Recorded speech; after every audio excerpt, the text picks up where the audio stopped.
Ngayong ika-15 ng Oktubre, sama-sama nating gunitain ang Global Handwashing Day.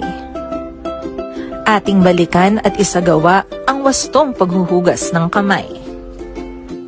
Una, basain ng tubig ang mga kamay at sabunin. Ikalawa, sabunin ang mga palad. Ikatlo, sabunin ang likod ng mga kamay. Sumunod, kuskusin ang pagitan ng mga daliri. Ikalima, kuskusin ang mga kuko. Ika-anim, kuskusin ang pagitan ng mga hinlalaki. Pagkatapos, kuskusin ng paikot ang dulo ng mga daliri sa magkabilang palad.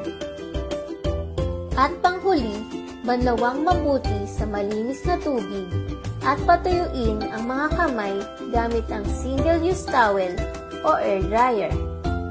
Tandaan, ang wasto at regular na pag-uugas ng kamay ay mabisang paraan upang makaiwas sa anumang sakit. Say bye-bye to viruses and bacteria.